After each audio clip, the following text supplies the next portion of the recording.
ওয়ালতাকুম মিনকুম উম্মাতুন ইয়াদউনা ইলাল খায়র ওয়া ইয়া'মুরুনা বিল মা'রুফি ওয়া ইয়ানহাউনা আনিল মুনকার ওয়া উলাইকা হুমুল মুফলিহুন। তোমাদের মধ্যে এমন একটা দল থাকা উচিত যেই দল কল্যাণের প্রতি আহ্বান করবে, দাওয়াত দিবে। ওয়া ইয়া'মুরুনা বিল মা'রুফি, সৎ কাজের আদেশ করবে। ওয়া ইয়ানহাউনা আনিল মুনকার, অসৎ কাজ থেকে নিষেধ করবে। কল্যাণের প্রতি দাওয়াত দিবে, সৎ কাজের আদেশ করবে, অসৎ কাজ থেকে নিষেধ করবে। আল্লাহ বলেন ওয়া উলাইকা হুমুল মুফলিহুন, তারাই সফল, আমি আল্লাহ কোরআনে ঘোষণা করলাম। তাহলে দাওয়াত দেওয়া কল্যাণের কাজে, সৎ কাজের আদেশ করা, অসৎ কাজে নিষেধ যারা করবে তারা সফল। আল্লাহ আমাদেরকে দাওয়াতের কাজ করে সফল হওয়ার তৌফিক দান করে। 2 নম্বর ফজিলত, যারা দাওয়াতের কাজ করে তাদের এই দাওয়াতের আহ্বানটা, দাওয়াত ভাই আল্লাহর পথে চলেন, এই কথাটা পৃথিবীর সর্বশ্রেষ্ঠ কথা। সুবহানাল্লাহ, এই কথার চেয়ে দামি কথা আর নাই। সূরা হামিম আস-সাজদা 33 নম্বর আয়াত। এই আয়াতে আল্লাহ বলেন ওয়ামান আহসানু কাওলাম মিম্মান দাআ ইলাল্লাহ, ওই ব্যক্তির চেয়ে উত্তম কথা আর কার কথা হতে পারে যে মানুষকে আল্লাহর পথে আহ্বান করে। এই আয়াতে মাখলুকের মধ্যে 1 নম্বর শ্রেষ্ঠ আহ্বানকারী মুহাম্মদ সাল্লাল্লাহু আলাইহি সাল্লাম। 2 নম্বর আল মুআদ্দিনুনা সুলাহা হিনা ইয়াকুলুনা হাইয়া আলাস সালাহ হাইয়া আলাল ফালাহ। 2 নম্বর হলো মুয়াজ্জিন সাহেব যারা আছে তারা যখন আজানে বলে হাইয়া আলাস সালাহ হাইয়া আলাল ফালাহ, তখন তাদের এই আহ্বানটা পৃথিবীর শ্রেষ্ঠ আহ্বান হয়ে যায়। এই জন্য আজান দিবেন, সবাই আজান দিবেন। মাঝে মাঝে মুয়াজ্জিনের ফজিলত অর্জন করার জন্য বলবেন মুয়াজ্জিন সাহেব আপনি আজকে একটু রেস্ট নেন, আমার আজান দিতে দেন। বিশুদ্ধভাবে আজানটা শিখে আপনি আজান দিবেন। কিয়ামতের ময়দানে মুয়াজ্জিনের গলা হবে সবচেয়ে লম্বা। উদ্দেশ্য হলো লম্বা, মানি এই লম্বা দ্বারা উদ্দেশ্য হলো কোটি কোটি মানুষের মাঝে দেখে চেনা যাবে এটা মুয়াজ্জিন। কোটি কোটি আলোচ্য বিষয় দাওয়াত। আলোচ্য বিষয় কি? দাওয়াত। দাওয়াতের আলোচনা আমরা কয়েকটি অংশে শুনবো। 1 নম্বর, দাওয়াতের আবিধানিক পারিভাষিক অর্থ। দাওয়াতের আবিধানিক অর্থ আন-নিদা, আহ্বান করা, ডাকা। যেমন সূরা বানী ইসরাঈলের 52 নম্বর আয়াতে আল্লাহ তাআলা বলেন ইয়াউমা ইয়াদউকুম, এদিন তিনি তোমাদেরকে আহ্বান করবেন, ডাকবেন।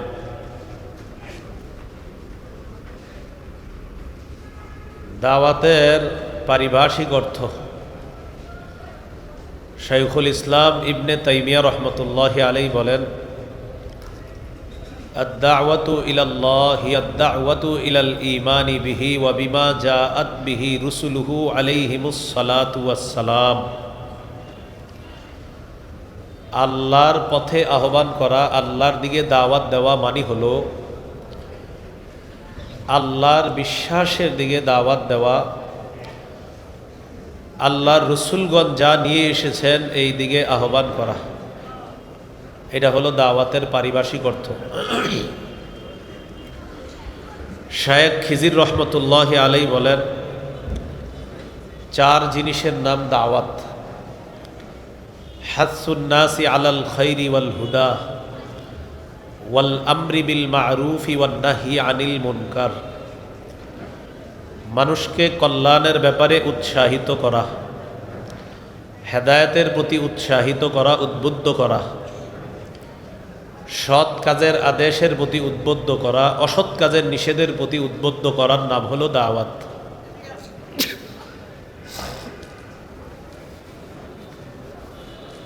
এইগুলো 1 নম্বর আলোচনা, দাওয়াতের আবিধানিক পারিভাষিক অর্থ। 2 নম্বর আলোচনা দাওয়াতের বিষয়বস্তু। দাওয়াতের বিষয়বস্তু হলো পূর্ণাঙ্গ জীবন বিধান, ইসলাম। পুরা ইসলামটাই দাওয়াতের বিষয়বস্তু। সূরা আলী ইমরানের 19 নম্বর আয়াতে আল্লাহ বলেন ইন্নাদ দীনা ইনদাল্লাহিল ইসলাম, আল্লাহর কাছে একমাত্র দিন হলো ইসলাম। তাফসিরে জালালাইনে আসছে ইন্নাদ্দীনা মানে হলো ইন্নাদ্দীনাল মারদিয়া ইনদাল্লাহি হুয়াল ইসলাম। আল্লাহর কাছে পছন্দনীয় মনোনীত ধর্ম হলো ইসলাম।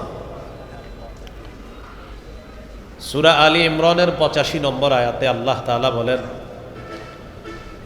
وَمَن يَبْتَغِ غَيْرَ الْإِسْلَامِ دِينًا فَلَن يُقْبَلَ مِنْهُ।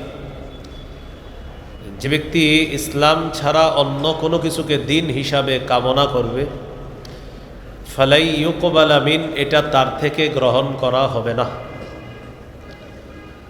তাহলে দাওয়াতের বিষয়বস্তু পুরা ইসলাম, পূর্ণাঙ্গ জীবন বিধান ইসলাম দাওয়াতের বিষয়বস্তু। 3 নাম্বার, দাওয়াতের উদ্দেশ্য আল্লাহর সন্তুষ্টি অর্জন করা। সূরা আনআমের 162 নম্বর আয়াতে আল্লাহ বলেন, কুল ইন্না সলাতি ওয়া নুসুকি ওয়া মাহইয়ায়া ওয়া মামাতি লিল্লাহি রাব্বিল আলামিন। নবী আপনি বলেন, আমার নামাজ, আমার কোরবানি, আমার জীবন, আমার মৃত্যু বিশ্বজগতের রব আল্লাহর জন্য। আমার জীবনে আমি যা করব সব কার জন্য? তো দাওয়াত দিব কার জন্য?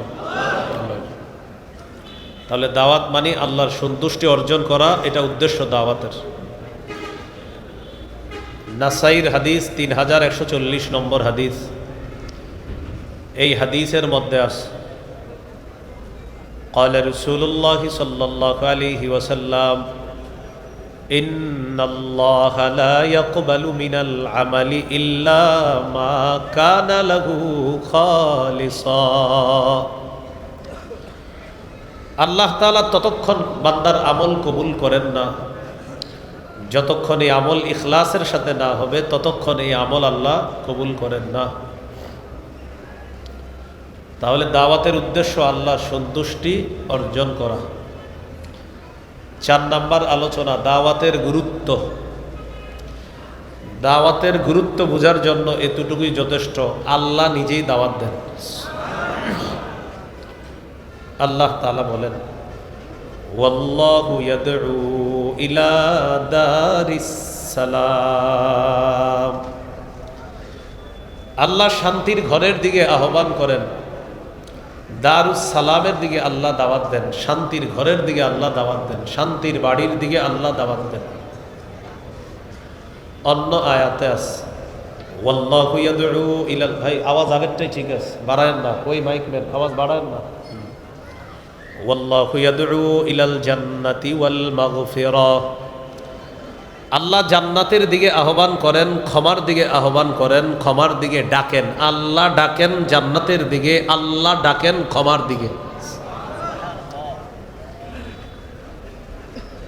তাহলে আল্লাহ দাওয়াত দেন।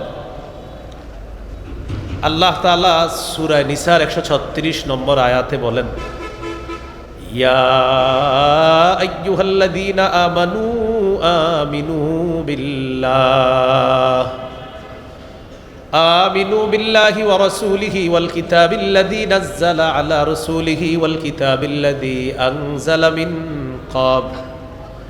হে ঈমানদারগণ, তোমরা ঈমান আনো, বিশ্বাস স্থাপন করো আল্লাহর প্রতি, ওয়া রাসূলি, রাসূলের প্রতি, ওয়াল কিতাবিল্লাযী নাযালা আলা রাসূলি, ওই কোরআনের প্রতি যেই কোরআন আল্লাহ রাসূলের উপর নাজিল করেছেন, ওয়াল কিতাবিল্লাযী আনজালা মিন ক্বাবল, এবং ওই কিতাবের প্রতি যে কিতাব কোরআনের পূর্বে আল্লাহ নাজিল করেছেন। তোমরা ঈমান আনো, বিশ্বাস পাকাপোক্ত করো, মজবুত করো ঈমানকে আল্লাহর প্রতি, রাসূলের প্রতি, কোরআনের প্রতি, কোরআনের পূর্বে যে কিতাব আছে এগুলোর প্রতি।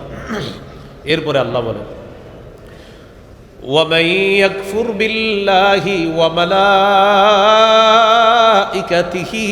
وَكُتُبِهِ وَرُسُلِهِ وَالْيَوْمِ الْآخِرِ فَقَدْ ضَلَّ ضَلَالًا بَعِيدًا। যে ব্যক্তি আল্লাহকে অস্বীকার করে, রসুলকে অস্বীকার করে, ফেরেশতাদেরকে অস্বীকার করে, আল্লাহর কিতাবগুলো অস্বীকার করবে, আল্লাহর রসুলদেরকে অস্বীকার করবে, আখেরাতকে অস্বীকার করবে, তারা স্পষ্ট পথভ্রষ্ট হবে, তারা দূরবর্তী গুমরাহির মধ্যে লিপ্ত হবে। মানে হলো এমন গুমরাহ হবে যে গুমরাহি থেকে ফিরে আসা কঠিন হয়ে যাবে, অসম্ভব হয়ে পড়বে। আল্লাহ আমাদেরকে গুমরাহি থেকে হেফাজত করেন। তাহলে দাওয়াত দেয় কে? রসুল্লাহ সাল্লাল্লাহু আলাইহি সাল্লামও দাওয়াত দিয়েছেন, আল্লাহ নবীকে দাওয়াত দিতে বলছেন। সূরা মাঈদা ৬৭ নম্বর আয়াতে আল্লাহ বলেন, ইয়া আইয়ুহার রাসূলু বাল্লিগ মা উনজিলা ইলাইকা মির রাব্বিক। রসুল, আপনি তাবলীগ করেন, আপনি প্রচার করেন, যা আপনার প্রতি অবতীর্ণ করা হয়েছে তা আপনি প্রচার করেন, তাবলীগ করেন। নবীজিকেও আল্লাহ দাওয়াত দিতে বললেন।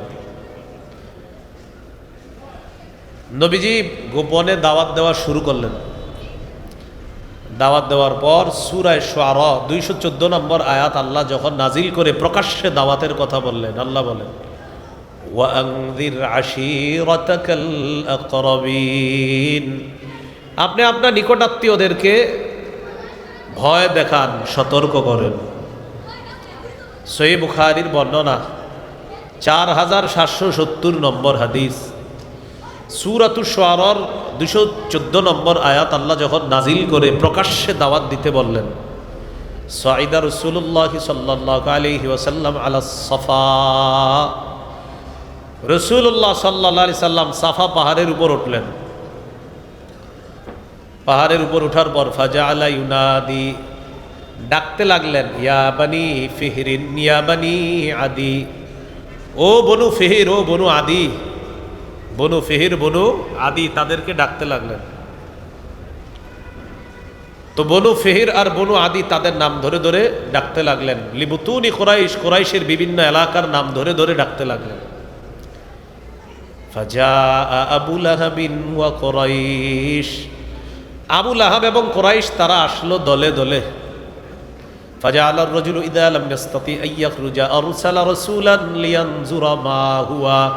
যে ব্যক্তি আসতে পারল না সে আরেকজনকে পাঠায়া দিল, যাও তো মোহাম্মদ কি বলে একটু শুনে আসো, সাল্লাল্লাহু আলাইহি সাল্লাম। তো সবাই দলে দলে আসছে। নবীজি পাহাড়ের উপর থেকে বললেন, রাআইতাকুম লাউ আখবারতুকুম আন্না খাইলান বিল ওয়াদি তুরিদু আন তুগীরা আলাইকুম আকুনতুম মুসাদ্দিকিয়া।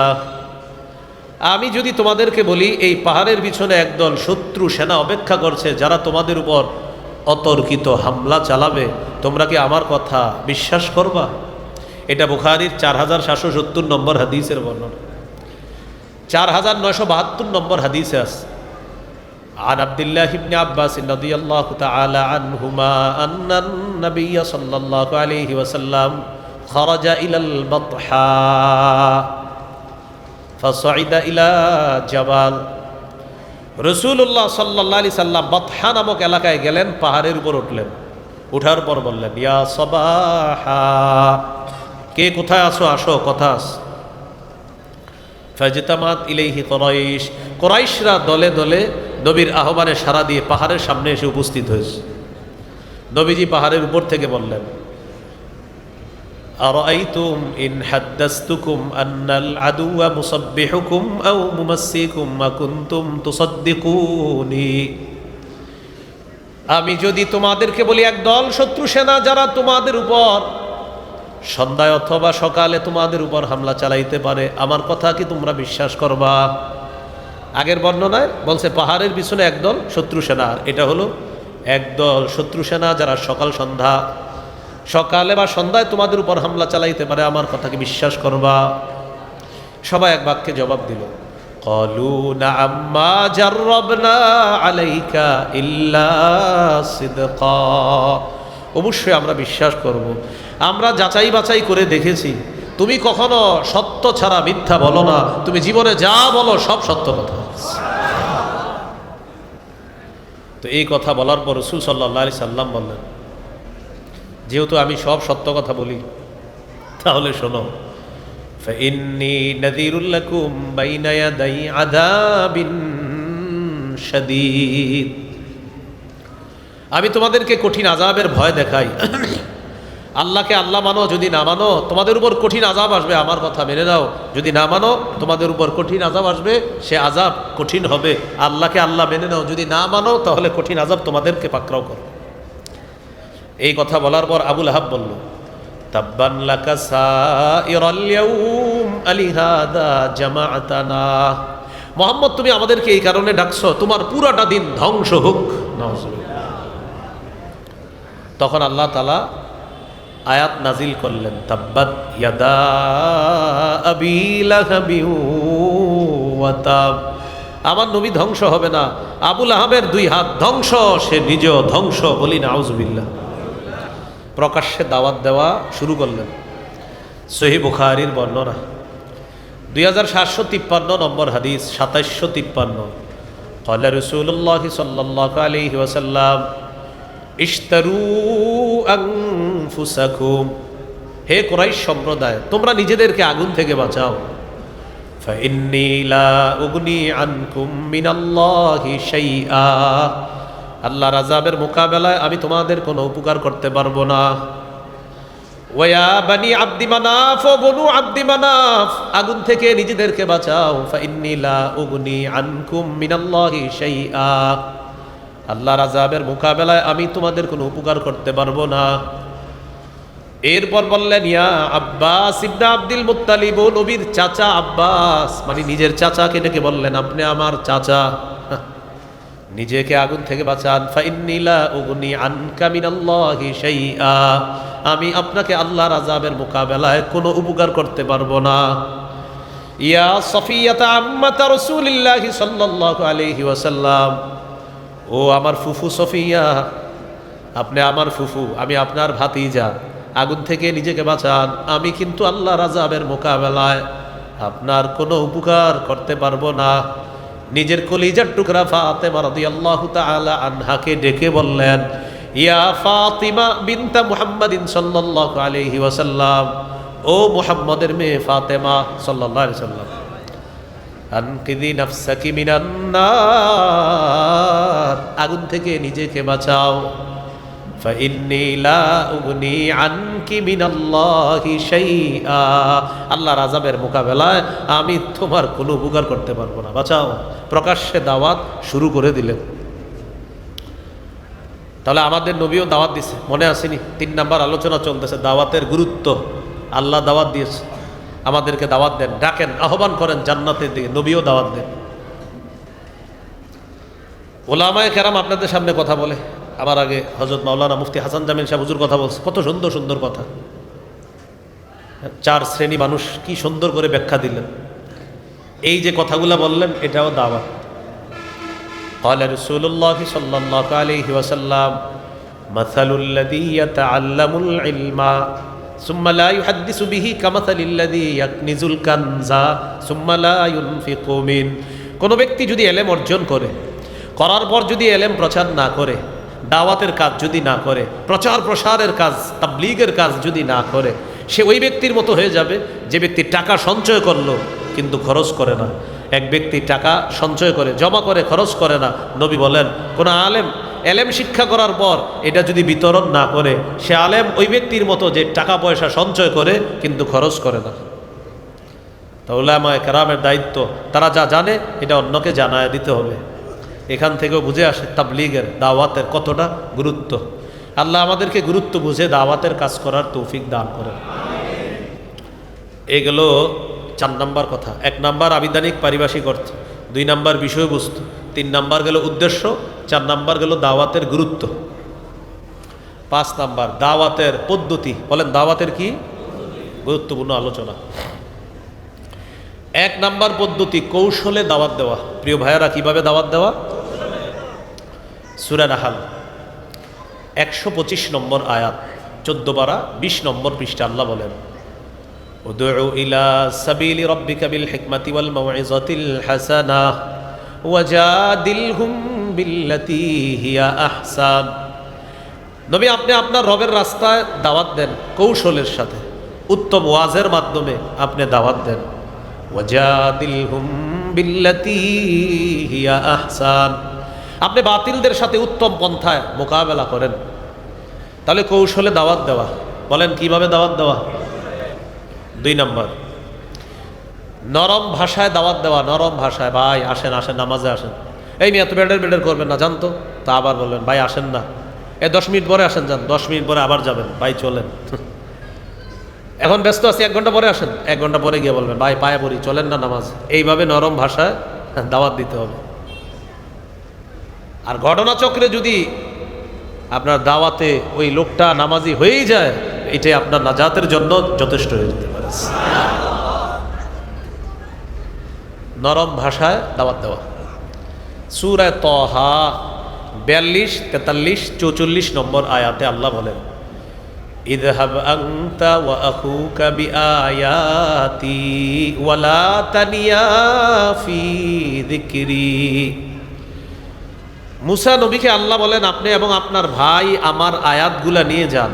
ওয়ালা তানিয়া ফি যিকরি, আমার নিদর্শন নিয়ে আপনারা যান, আমাকে স্মরণ করার ক্ষেত্রে অলসতা করবেন না।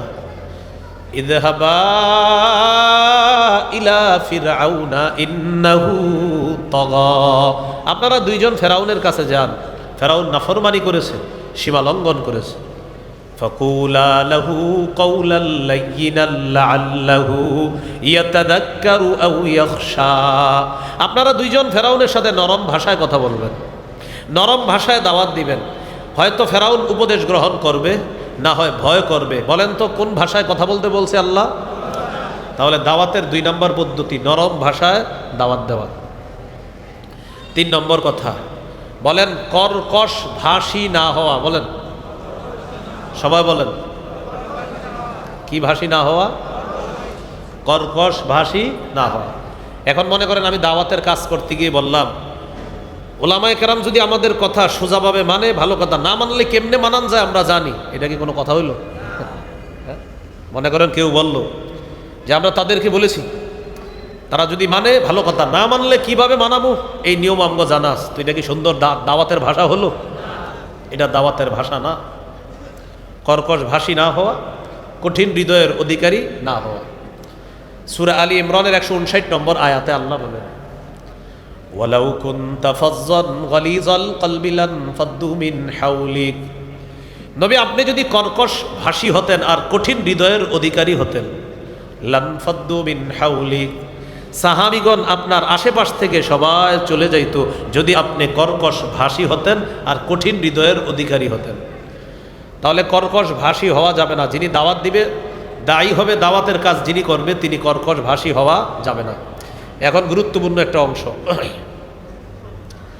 আপনাদের অনেকের প্রশ্ন হইতে পারে, হুজুর দাওয়াতের ভাষা যদি নরম হয় তাহলে আপনাদের হযরত মাওলানা মামুনুল হক দামাত বরকাতুহুমুল আলিয়া উনি গরম ভাষায় বক্তব্য দেন কেন? প্রশ্ন হতে পারে। কি হতে পারে? প্রশ্ন। এবার আমার সাথে বলেন, বলেন মুনাফিকদের বিরুদ্ধে, জালেমদের বিরুদ্ধে কঠোর হওয়া আল্লাহ আদেশ করেছেন। কি আদেশ করেছেন? এবার বলেন জালেমদের বিরুদ্ধে, মুনাফিকের বিরুদ্ধে সতর্ক বার্তা হিসাবে কঠোর ভাষা প্রয়োগ করা কোরআনেও পাওয়া যায়, হাদিসেও পাওয়া যায়। এই যে হযরত মাওলানা মুফতি হাসান জামিল সাহেব হুজুর শেষের দিকে ভাষণ দিলেন না করা, তারা আজকে আমার বয়ানের পরে আল্লাহ জানে যাওয়ার সময় হয়তো বলে ফেলতেন, আচ্ছা আপনি না বললেন নরম ভাষায় দাওয়াত দিতে, হুজুর গরম হইল কেন? বলতে পারেন। এই জন্য উত্তর শিখে নেন, জালেমের বিরুদ্ধে, মুনাফিকের বিরুদ্ধে গরম হওয়া, এটা কোরআনেও আছে, হাদিসও আছে। সূরা তাহরিম, বলেন কোন সূরা? 9 নম্বর আয়াত। কত নম্বর? বলেন 28 পারা 20 নম্বর পৃষ্ঠা। সূরা তাহরিম 9 নম্বর আয়াত। কত পারা? কত পারা? কত নম্বর পৃষ্ঠা? কোন সূরা? কত নম্বর আয়াত? এই আয়াতে আল্লাহ বলেন, ইয়া আইয়ুহান নাবিয়্যু জাহিদিল কুফফারা ওয়াল মুনাফিকিনা ওয়াগলুজ আলাইহিম। নবী আপনি কাফের মুনাফিকদের বিরুদ্ধে লড়াই করেন, ওয়াগলুজ আলাইহিম তাদের বিরুদ্ধে কঠোর হন। কি হন? ওয়াগলুজ, কঠোর হন আলাইহিম, তাদের বিরুদ্ধে। তাহলে মুনাফিকদের, তাহলে আমাদের দেশের কোনো আলেম যদি মুনাফিকদের বিরুদ্ধে, জালেমদের বিরুদ্ধে আর মাজলুমের পক্ষে কঠোর ভাষা ব্যবহার করেন, এটা দোষণীয় না, বরং এই কথাও কোরআন সুন্নায় পাওয়া যায়। এবার প্রশ্ন হলো, মাওলানা মামুনুল হক হাফিজাহুল্লাহ সহ আরও অনেকে যেই পদ্ধতিতে, যেই স্টাইলে বয়ান দেয়, দেখি এই স্টাইল হাদিসে আছে কিনা। যদি থাকে আজকের পরে আর কেউ সমালোচনা করবেন না। ইবনে মাজা হাদিসের কিতাব 45 নম্বর হাদিস, কানা রাসূলুল্লাহ সাল্লাল্লাহু আলাইহি ওয়াসাল্লাম ইদা খাতাবা, নবীজি যখন ভাষণ দিতেন, বলেন কি দিতেন? ইহমাররাত আইনা, নবীর চোখ লাল হয়ে যেত। চোখ কি হইতো? লাল হইতো কেন?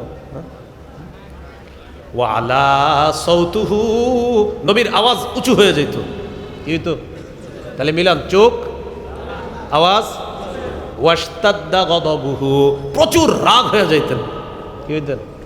তাহলে এবার মিলান পুরাটা। এখন আমাদের দেশে বিশেষ করে ইবনে শেখুল হাদিস তিনি যখন বক্তব্য দেন, দেখেন একটা কথা হলো, আপনি ওনারে দেখতে পারেন না, এটা এক বিষয়। দেখতে পারেন না বলে ওনার কোনো কাজ যদি সুন্নাহ মোতাবেক হয়, সেই কাজের বিরোধিতা আপনি করতে পারেন না। আসল কথা হলো কি জানেন, আমাদের দেশে একটা নিয়ম হলো, আমি যারা দেখতে পারবো না, হ্যাঁ যদি সুবহানাল্লাহ বলে তাও বলবো, আপনি সিনটা এত জোরে বললেন কেন? আপনি বায়ের মধ্যে একটু এরকম হওয়া উচিত ছিল, হায়ের মধ্যে আপনি টান্ডা মনে হয় একটু মাঝারি দিয়ে ফেলছেন, মানে দেখতে পারি না তো এই জন্য আমি কিছু একটা বাইর করতে হবে। তো এটা তো ঠিক না, আসলে এটা কি ঠিক না? এটা ঠিক না। ওই হুজুর বললেন যে অনেকে আপনারা দাড়ি রাখেন না, কিন্তু এটা বুঝেন যে না, দাড়ি রাখা আসলে জরুরি, কিন্তু রাখি না, আমি ইনশাল্লাহ রাখবো, বা আমি দাড়ির বিরুদ্ধে না। কিন্তু কি বললেন, যদি এরকম হয় যে আপনি দাড়ির সমালোচনা করেন, দাড়ি নিয়ে কটূক্তি করেন, তা আপনি ইসলাম থেকে বের হয়ে যাবেন। তাহলে অনেক ভাই আছে আমাদের, যে ভাইয়ারা দাড়ি রাখতেছে না, কিন্তু ইনশাল্লাহ আমরা আশাবাদী রাখবে, কিন্তু তারা দাড়ির বিরুদ্ধে না। কিসের বিরুদ্ধে না? দাড়ির বিরুদ্ধে না। তাহলে নবীজি যখন ভাষণ দিতেন, চোখ লাল হয়ে যেত, আওয়াজ উঁচু হয়ে যেত, রাগ হইতেন প্রচণ্ড। কান্নাহু মুনদিরু জাইশিন, যেন নবীজি কোনো দলকে সতর্ক করতেন, সতর্ক বার্তা দিতেন, এমনভাবে আল্লাহ রসুল ভাষণ দিতেন। তাহলে আসেন মূল আলোচনা আবার চলে আসে। 5 নাম্বার আলোচনা চলতেছে। দাওয়াতের পদ্ধতি 1, কৌশলে দাওয়াত দেওয়া। 2, নরম ভাষায় দাওয়াত দেওয়া। 3, কর্কশ ভাষী না হওয়া। এখানে আবার শিখছি, প্রয়োজনে মুনাফিকদের বিরুদ্ধে, জালেমদের বিরুদ্ধে কঠোর ভাষা প্রয়োগ করার সুযোগ আছে, এটা নিয়ম আছে। আল্লাহ কথাগুলো মনে রাখার তৌফিক দান করে। 6 নম্বর আলোচনা, দাওয়াতের ফজিলত। যারা নিয়মিত 3টা কাজ করবেন, ইনশাল্লাহ আল্লাহ আপনাকে সফল মুমিন বলে ঘোষণা করছে। মানে আরো অনেকগুলা গুণ আছে, এর মধ্যে 3টাও স্পেশাল। মানে এখন শুরু হইলো কি, গরমও হয় আবার ঠান্ডা হয়, বুঝছেন, আবার একটু পরে ঠান্ডা লাগবে। যাই হোক, সূরা আলী ইমরানের 104 নম্বর আয়াতে আল্লাহ বলেন, ওয়ালতাকুম মিনকুম উম্মাতুন ইয়াদউনা ইলাল খায়র ওয়া ইয়ামুরুনা বিল মা'রুফি ওয়া ইয়ানহাউনা আনিল মুনকার ওয়া উলাইকা হুমুল মুফলিহুন। তোমাদের মধ্যে এমন একটা দল থাকা উচিত, যেই দল কল্যাণের প্রতি আহ্বান করবে, দাওয়াত দিবে। ওয়া ইয়ামুরুনা বিল মা'রুফি, সৎ কাজের আদেশ করবে। ওয়া ইয়ানহাউনা আনিল মুনকার, অসৎ কাজ থেকে নিষেধ করবে। কল্যাণের প্রতি দাওয়াত দিবে, সৎ কাজের আদেশ করবে, অসৎ কাজ থেকে নিষেধ করবে। আল্লাহ বলেন, ওয়া উলাইকা হুমুল মুফলিহুন, তারাই সফল, আমি আল্লাহ কোরআনে ঘোষণা করলাম। তাহলে দাওয়াত দেওয়া কল্যাণের কাজে, সৎ কাজের আদেশ করা, অসৎ কাজে নিষেধ যারা করবে তারা সফল। আল্লাহ আমাদেরকে দাওয়াতের কাজ করে সফল হওয়ার তৌফিক দান করে। 2 নাম্বার ফজিলত, যারা দাওয়াতের কাজ করে তাদের এই দাওয়াতের আহ্বানটা, দাওয়াত, ভাই আল্লাহর পথে চলেন, এই কথাটা পৃথিবীর সর্বশ্রেষ্ঠ কথা। সুবহানাল্লাহ, এই কথার চেয়ে দামি কথা আর নাই। সূরা হামিম আস-সাজদা 33 নম্বর আয়াত। এই আয়াতে আল্লাহ বলেন, ওয়ামান আহসানু কাওলাম মিম্মান দাআ ইলাল্লাহ, ওই ব্যক্তির চেয়ে উত্তম কথা আর কার কথা হতে পারে যে মানুষকে আল্লাহর পথে আহ্বান করে। এই আয়াতে মাখলুকের মধ্যে 1 নম্বর শ্রেষ্ঠ আহ্বানকারী মুহাম্মদ সাল্লাল্লাহু আলাইহি সাল্লাম। দুই নাম্বার, আল মুআদ্দিনুনা সুলাহা হিনা ইয়াকুলুনা হাইয়া আলাস সালাহ হাইয়া আলাল ফালাহ। দুই নাম্বার হলো মুয়াজ্জিন সাহেব যারা আছে তারা যখন আজানে বলে হাইয়া আলাস সালাহ হাইয়া আলাল ফালাহ, তখন তাদের এই আহ্বানটা পৃথিবীর শ্রেষ্ঠ আহ্বান হয়ে যায়। এই জন্য আজান দিবেন, সবাই আজান দিবেন। মাঝে মাঝে মুয়াজ্জিনের ফজিলত অর্জন করার জন্য বলবেন, মুয়াজ্জিন সাহেব আপনি আজকে একটু রেস্ট নেন, আমার আজান দিতে দেন। বিশুদ্ধভাবে আজানটা শিখে আপনি আজান দিবেন। কিয়ামতের ময়দানে মুয়াজ্জিনের গলা হবে সবচেয়ে লম্বা। উদ্দেশ্য হলো লম্বা, মানি এই লম্বা দ্বারা উদ্দেশ্য হলো কোটি কোটি মানুষের মাঝে দেখে চেনা যাবে এটা মুয়াজ্জিন। কোটি কোটি মানুষের মাঝে দেখে চেনা যাবে কি এটা মুয়াজ্জিন। আর একটা ব্যাখ্যা হলো, আমরা পরীক্ষার রেজাল্ট দেখতে যখন যাইতাম আগে, এখন তো মাশাআল্লাহ রেজাল্ট দেখার মজাও নাই। এখন রেজাল্ট দেখারও কি নাই, পরীক্ষা দেওয়ারও মজা নাই, রেজাল্ট দেওয়ার, কারণ সব এখন ডিজিটাল হয়ে গেছে। কি পরীক্ষা অ্যাসাইনমেন্ট করতে হবে। আগে পড়ার মজা ছিল যে আমরা ওস্তাদের সামনে পড়তাম, এটার একটা মজা ছিল। দলে দলে যাইতাম পড়তে, সেটা আপনার জেনারেল লাইনে হোক, দলে দলে যাওয়ার মজা ছিল আলাদা। আবার যেদিন রেজাল্ট দিত আমরা গিয়ে তখন মাদ্রাসার বারান্দায় বা স্কুলের বারান্দায় বোর্ডের মধ্যে খুঁজতাম কে এক হইল কে দুই হইল, মজাই ছিল আলাদা। তো তখন এক হয় যে দুই হয় যে, যদি বলি ভাই তুই এক হইছস, তখন কি করে দেখি দেখি দেখি দেখি পিছন থেকে এইভাবে দেখতে চায়, ঠিক না? কিয়ামতের ময়দানে মুয়াজ্জিন সাহেব তার ফলাফল যে দেখবে, তো এইভাবে সে তার ফলাফলটা দেখবে, দেখি দেখি আমার ফলাফলটা, মানে তার ফলাফল এত সুন্দর হবে দেখার জন্য সে পেরেশান হবে যে দেখি তো আমার ফলাফলটা। তখন সবাই বলবে আচ্ছা এটা কে কে, এটা মুয়াজ্জিন। এই হলো কিয়ামতের ময়দানে মুয়াজ্জিন সাহেব। এটা ইবনে হাজার ব্যাখ্যা করছে এটার, আসকালানী রহমতুল্লাহ আলাইহি। তাহলে আল্লাহর দিকে আহ্বান করা এটা হলো সবচেয়ে শ্রেষ্ঠ আহ্বান। এই হলো দুই নম্বর ফজিলত। তিন নম্বর, যে ব্যক্তি কাউকে হেদায়েতের দিকে দাওয়াত দেয়, তার কথায় যদি তারা হেদায়েতের পথে চলে, যতগুলা মানুষ চলবে ততগুলো মানুষের সওয়াব আল্লাহ কাটবে না, না কেটে আহ্বানকারীর আমল নামায় সব সওয়াব আল্লাহ দিয়ে দিবে। যেমন আজকে আমি আপনাদেরকে সামনে বললাম ভাই সবাই আজান দেওয়ার চেষ্টা করবেন, এরপরে ফজিলত বললাম যে মুয়াজ্জিন সাহেবের গলা হবে সবচেয়ে উঁচা কিয়ামতের মাঠে, ব্যাখ্যা সহ বললাম। আমার এই কথা শুই না আপনাদের এই জায়গার 20 জন নতুন করে আজান দেওয়ার প্রতি উৎসাহিত হয়েছেন আপনারা, এবং আপনারা আজান দিয়েছেন। আপনারা 20 জন আজান দেওয়ার পর যে সোয়াবটা পাবেন, আপনাদের সোয়াব আল্লাহ কাটবে না, না কাইটা আমারও 20 জনের সোয়াবটা দিবেন। এই জন্য আমলটাকে করেন না যদি আমার বেশি সোয়াব হয়ে যায়, নাকি করবেন? অনেক টেনশনে পড়ে যায়, হুজুর তো এটা কোনো কথা, আমরা এতগুলা মানুষ আমল করলে আপনি সোয়াব পাইবেন এটা? আরে ভাই আপনি আরেকজনকে বললেন, উনি দিলেও আপনিও সোয়াব পাবেন। সহিহ মুসলিমের হাদিস 6697 নম্বর হাদিস। এটা হলো আপনাদের পকেটের হুজুর অনুযায়ী, উস্তাদ অনুযায়ী নাম্বারটা, আর আমাদের মাদ্রাসার পাঠ্যপুস্তক অনুসারে 2674 নম্বর হাদিস। এই হাদিসের মধ্যে আছে ক্বালা রাসূলুল্লাহ সাল্লাল্লাহু আলাইহি ওয়াসাল্লাম মান দাআ ইলা হুদা কানা লাহু মিনাল আজরি মিসলু উজুরি মান তাবিআ লা ইয়ানকুসু যালিকা মিন উজুরিহিম শাইআ। যে ব্যক্তি কাউকে হেদায়েতের দিকে আহ্বান করে, তার আমল নামায় যত মানুষ তার এই কথা শুনবে, এই পরিমাণ মানুষের প্রতিদান আল্লাহ আহ্বানকারীকে দিয়ে দিবেন। তাদের প্রতিদান না কেটে সমপরিমাণ প্রতিদান আহ্বানকারীর আমল নামায় আল্লাহ দিয়ে দিবেন। আহা, পরে কি বলে দেখেন, ওমান দাআ ইলা দালালাহ কানা আলাইহি মিনাল ইসমি মিসলু আসামি মান তাবিআ।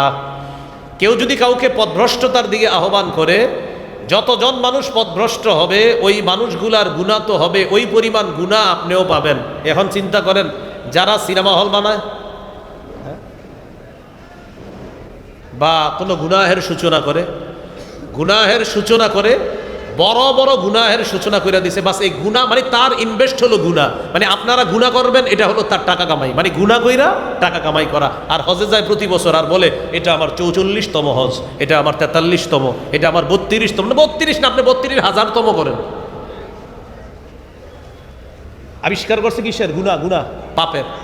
তাহলে পাপ চালু কইরা দিয়া আবার এখান থেকে আপনার হজ করা, উমরা করা চালু করছে কি? পাপ। বলেন চালু করছে কি? পাপ। যতজন পাপ করবে সেই পরিমাণ পাপীদের পাপ তার আমল নামায় আল্লাহ দিয়ে দিবে। নাউজুবিল্লাহ। তাহলে 3 নম্বর ফজিলত, যারা দাওয়াত দিবে তাদের সওয়াব, যাদের আহ্বানে তার আহ্বানে যারা সাড়া দিবে আল্লাহ এই পরিমাণ সওয়াব দান করবেন। আরেকটা হাদিস শোনেন, আপনাদের এই জায়গায় আমি আসতেছি, তো আসার সময় এক জায়গায় জ্যামে আটকে গেছি মনে করেন, তো এখান থেকে বলা হলো ভাই আমি তো জ্যামে আটকে গেছি, 1 কিলো দূরে আছি, এই 1 কিলোমিটার জ্যাম ছুটতে 1 ঘন্টা লেগে যেতে পারে। আমাদের দেশে এরকম হয়, 1 ঘন্টা 1 কিলো আধা কিলো জ্যাম আপনার 1-1.5 ঘন্টাও চলে যায়। গতকালকে আপনার মানে 100 মিটারও হবে না, সামান্য একটা জায়গা 48 মিনিট এক জায়গায় বসা। কয় মিনিট? 48 মিনিট এরকম হয়ে যায় অনেক সময় জ্যামে বললে।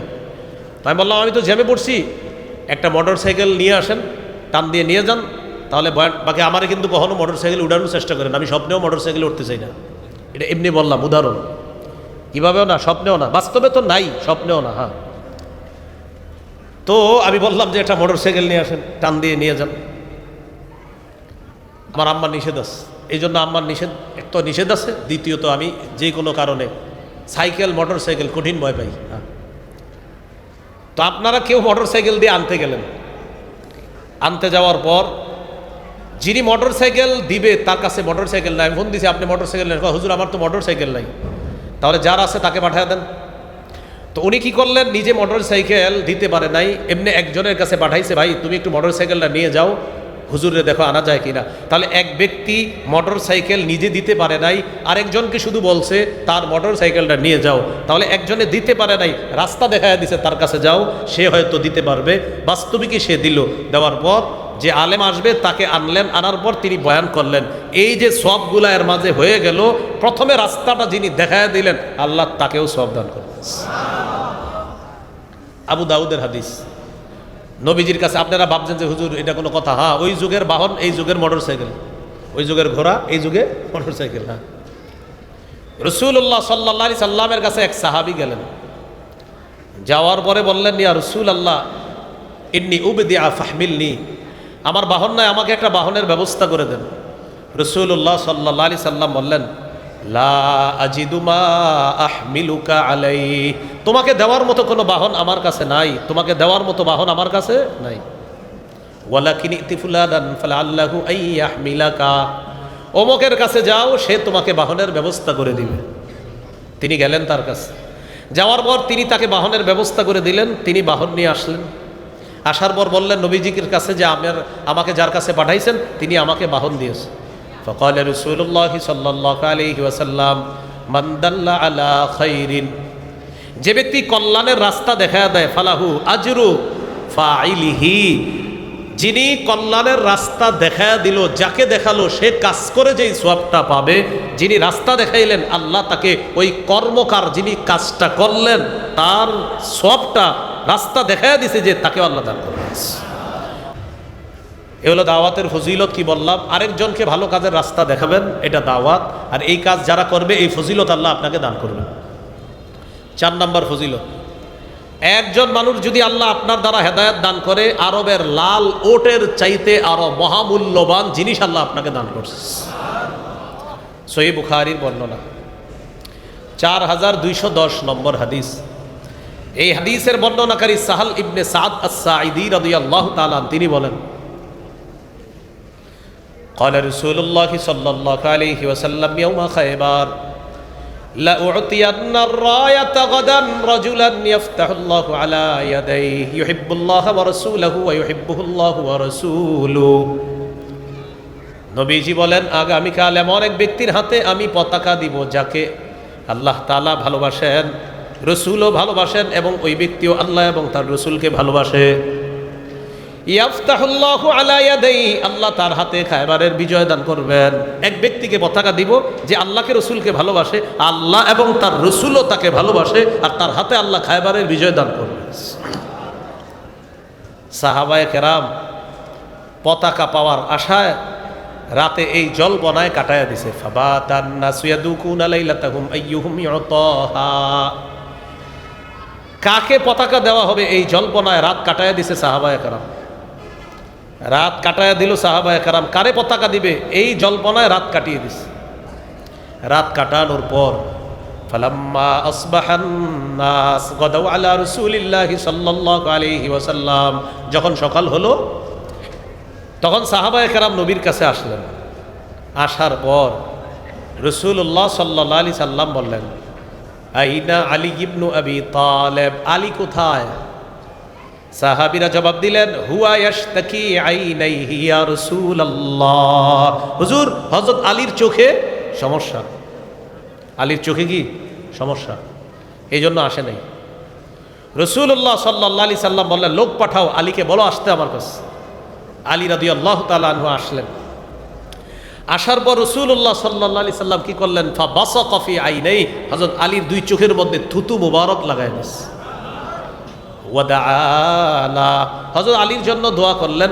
আলী রাদিয়াল্লাহু তাআলা সম্পূর্ণ সুস্থ হয়ে গেলেন। কাআন লাম ইয়াকুন বিহি ওয়াজাউন। সাহাবীরা বলেন, হযরত আলীর চোখের দিকে তাকায়া দেখলাম আলীর চোখ দুইটা এমন ভাবে সুস্থ হয়ে যায় যেন আলীর চোখে কোনোদিনও অসুস্থতা হয় নাই। দুই চোখ এমন ভাবে সুস্থ হয়ে যায় যেন কোনোদিনও অসুস্থতা হয় নাই। তো আলী রাদিয়াল্লাহু তাআলা আনহুকে নবী পতাকা দিলেন। আলী রাদিয়াল্লাহু তাআলা আনহু গেলেন,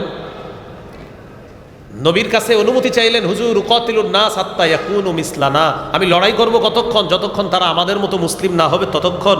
নবী বললেন, শোনো, উনফুজ আলা রিসলিকা হাত্তা তানজিলা বিসাহাতিহিম, তুমি আপন অবস্থায় যাও, এই অবস্থায় গিয়ে তাদের আঙিনায় তুমি অবতরণ করবা, তাদেরকে তুমি ইসলামের প্রতি আহ্বান করবা। আলী শোনো, লা ইয়াহদিয়াল্লাহু বিকা রাজুলান ওয়াহিদান খায়রুল লাকা মিন আইয়াকুনা লাকা হুমুরুন নাআম, তোমার মাধ্যমে একজন ব্যক্তিকে আল্লাহ হেদায়েত দান করা আরবের মহামূল্যবান লাল ওট তোমার জন্য হওয়ার চাইতেও আরো বেশি উত্তম।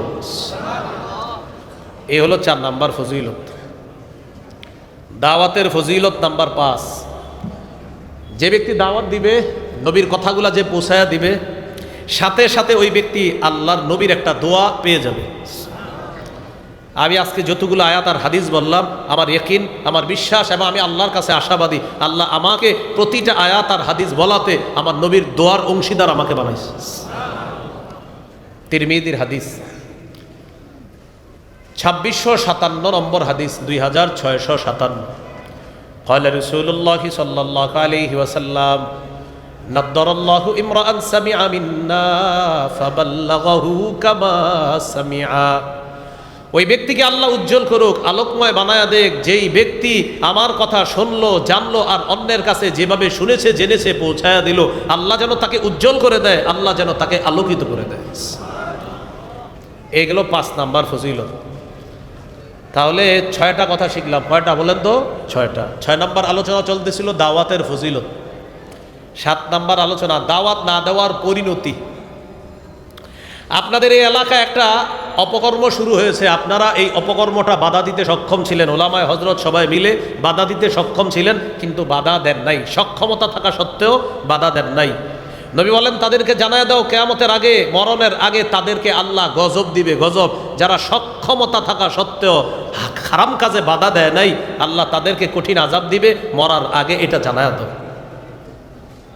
যেমন আগামী রমজান মাসে দিনের বেলা যারা লাল কাপড় টানায়া বিরিয়ানি দিনের বেলা বিক্রি করবে, তা আপনারা এরকম একটা কথার কথা, একটা হলো আপনাদের শক্তি নেই, সামর্থ্য নেই, একটা হলো শক্তি আছে, আপনারা চাইলে বাধা দিতে পারেন, কিন্তু এরপরেও বাধা দেন না, তো লিখে রাখেন মরার আগে আল্লাহ আপনাকে কোনো কোনো গজবে ফেলাবে।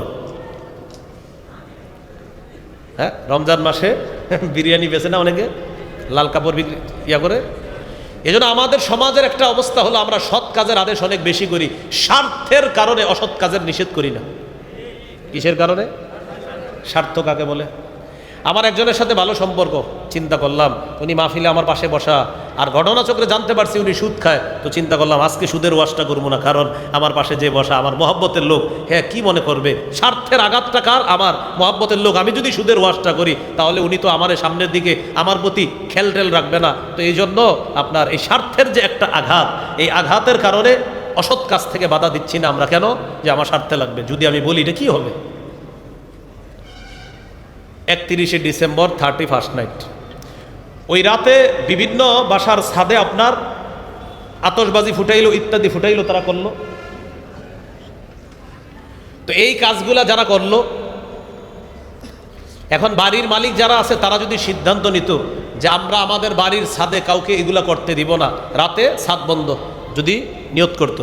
কিন্তু মালিক কেন জানেন ছাদ বন্ধ করবে না? মালিকের টেনশন, আমি যদি ছাদ বন্ধ করি ভাড়াটিয়া যদি চলে যায় স্বার্থে আঘাত লাগবে। অসৎ কাজে বাধা দিতে স্বার্থে আঘাত।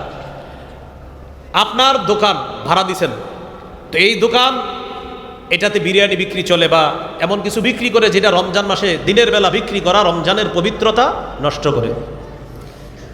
এখন আপনি হজ করছেন 20-25 বার হজ করছেন আপনি, মাশাআল্লাহ ভালো কথা, হ্যাঁ, কিন্তু আপনি এই যে দোকানে হারাম কাজটা হইতেছে এটা আপনি বাধা দেন না কেন? আমি যদি তাকে বাধা দেই, সে যদি আমার দোকান ছেড়ে চলে যায়, পরে আবার দোকানে ভাড়াটিয়া পাওয়া, দোকানদার পাওয়া, নতুন করে আমার দোকান কেউ ভাড়া পাওয়া, এটা আমার জন্য কষ্টকর হতে পারে, তাহলে আমার স্বার্থে আঘাত লাগবে, এই জন্য আমি এই খারাপ কাজে বাধা দিচ্ছি না। আবু দাউদের হাদিস 4339 নম্বর হাদিসের বর্ণনা, ক্বালা রাসূলুল্লাহ সাল্লাল্লাহু আলাইহি ওয়াসাল্লাম, মা মিন রাজুলিন ইয়াকুনু ফি কওমিন ইউমালু ফীহিম বিল মাআসি। নবীজি বলেন, কোন মানুষ কোন এলাকার মধ্যে অবস্থান করে, ওই এলাকার মধ্যে যদি হারাম কাজ হয়, ইয়াকদিরুনা আলা আন ইউগাইয়িরু ফালা ইউগাইয়িরু ইল্লা আসাবাহুমুল্লাহু বিইকাবিন ক্বাবলা আন ইয়ামুতু। কোন এলাকায় কোন মানুষ আছে আর ওই এলাকায় খারাপ কাজ হয়, বাধা দেওয়ার সামর্থ্য ছিল, এরপরেও তারা বাধা যদি না দেয়, ইল্লা আসাবাহুমুল্লাহু বিইকাবিন ক্বাবলা আন ইয়ামুতু, মৃত্যুর আগে আল্লাহ তাদেরকে আযাব দ্বারা পাকড়াও করবেন। মৃত্যুর আগে আল্লাহ তাদেরকে আযাব দ্বারা পাকড়াও করবেন। তাহলে দাওয়াতের কাজ না করার পরিণতি, অসৎ কাজে বাধা না দেওয়ার পরিণতি খবর আছে। আল্লাহ আমাদেরকে সৎ কাজের আদেশ, অসৎ কাজের নিষেধ, এই দোনোটা দাওয়াতের কাজ করার তৌফিক দান করেন। রাসূলুল্লাহ সাল্লাল্লাহু আলাইহি সাল্লাম বলেন, লা তা'মুরুন্না বিল মা'রুফি ওয়া লা তানহাউন্না আনিল মুনকার আও লা ইউশিকান্নাল্লাহু আইয়াবআসা আলাইকুম আযাবান সুম্মা তাদউনাহু ফালা ইউস্তাজাবু লাকুম। অবশ্যই তোমরা সৎ কাজের আদেশ করবা, অসৎ কাজের নিষেধ করবা, অন্যথায় আল্লাহ তোমাদের উপর আযাব দিবেন। আর তোমরা আল্লাহর কাছে দোয়া করবা, সেই দোয়া আল্লাহ তখন আর কবুল করবে না যদি অসৎ কাজের নিষেধ তোমরা ছেড়ে দাও। তাই রাসূলুল্লাহ সাল্লাল্লাহু আলাইহি সাল্লাম বলেন, তোমাদের মধ্যে কেউ যদি কোনো অপছন্দনীয় কাজ দেখে, ফালইগাইয়িরহু বিয়াদিহি, ইন্না লিল্লাহ, চেয়ার খালি তো, আচ্ছা হুজুরের চেয়ারে বসে দিকে আমি বলতেছি, শেষ করতেছি। আচ্ছা, রাসূলুল্লাহ সাল্লাল্লাহু আলাইহি সাল্লাম বলেন, তোমাদের মধ্যে কেউ যদি অপছন্দনীয় কাজ করে, অপছন্দনীয় কাজ যদি করে আর এটা তোমরা দেখো, বাধা দিতে সক্ষম হও, তাহলে সে যেন হাত দিয়ে বাধা দেয়। ফাইল্লাম ইস্তাতি ফাবিলিসানিহি, হাত দিয়ে না পারলে জবান দিয়ে প্রতিবাদ করবে। এখন দেখেন কি বলে, ফাইল্লাম ইস্তাতি ফাবিকলবিহি, জবান দিয়ে না পারলে কলব দিয়ে কি করবে? বলেন সবাই, কি করবে? ঘৃণা করবে। কি করবে? এখন ঘৃণা করা মানে কি? আল্লাহুম্মা বিসমিকা আমুতু আহিয়া, মানে ঘৃণা করলেন আর ঘুমাই রইলেন যে না বাস যা করার করুক আমি, না। কলবুন কেন বলছে? ফাবি কলবিহি কেন বলছে নবী? কলব দিয়ে ঘৃণা মানে কেন বলছে এটা? যে অন্তর দিয়ে। কেন কলব কেন বলল? কলব এই কারণে বলে, পরিকল্পনা কোথায় হয়? বলেন, পরিকল্পনা কোথায় হয়? হ্যাঁ, কলব এই কারণে বলছে, হাত দিয়ে পারো নাই, জবান, জবান দিয়ে পারো নাই, কলব। কলব মানে পরিকল্পনা করো কিভাবে এই খারাপ কাজ বন্ধ করা যায়, তাই বলছে কলব। আল্লাহ আমাদেরকে মনে রাখার তৌফিক দান করেন। তাহলে সৎ কাজের আদেশ, অসৎ কাজের নিষেধ করবো তো ইনশাল্লাহ সবাই। তাহলে খুব মন দিয়ে শুনি, 7টা কথা বললাম। দাওয়াতের আবিধানিক পারিভাষিক অর্থ জানলাম। 2 নাম্বার দাওয়াতের বিষয়বস্তু।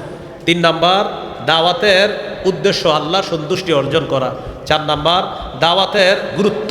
5 নাম্বার দাওয়াতের পদ্ধতি। কয় পদ্ধতি জানছিলাম? কৌশলে দাওয়াত দেওয়া, নরম ভাষায় দাওয়াত দেওয়া, কর্কশ ভাষী না হওয়া। আচ্ছা বলেন তো, প্রয়োজনে গরম ভাষা ব্যবহার করা যাবে কিনা? কার বিরুদ্ধে? মুনাফিক আর জালেমের বিরুদ্ধে। মুনাফিক জালেমের বিরুদ্ধে গরম ভাষা ব্যবহার করা যাবে। মনে থাকবেন ইনশাল্লাহ। 6 নাম্বার দাওয়াতের ফজিলত। 7 নাম্বার দাওয়াত না দেওয়ার পরিণতি। সবাই দাওয়াত দিব, সৎ কাজের আদেশ করব, অসৎ কাজের নিষেধ করব। তো ইনশাল্লাহ আমরা টঙ্গীর ময়দান হয়ে এসেছি, আবার ইনশাল্লাহ টঙ্গীর ময়দান হয়ে যাব ইনশাল্লাহ। আপনারা যারা, আপনাদের মনে হয় পরের পর্ব না, পরের পর্ব না, এই পর্বই চলতেছে, প্রথম পর্বে। তো যদি পারেন ইনশাল্লাহ একটু শরীক হওয়ার চেষ্টা করবেন। আর মাদ্রাসার জন্য একটু সবাই আপনারা রুমালে, ব্যাগ যাবে আপনাদের সামনে, যে যা পারেন একটু ব্যাগের মধ্যে। হুজুরে কষ্ট দিব না, হুজুর আলোচনা করবে ইনশাল্লাহ, আপনারা একটু ব্যাগের মধ্যে যে যা পারেন শরীক হন। ভাই ছাত্র ভাইয়েরা কোথায় একটু রুমাল নিয়ে যাবেন।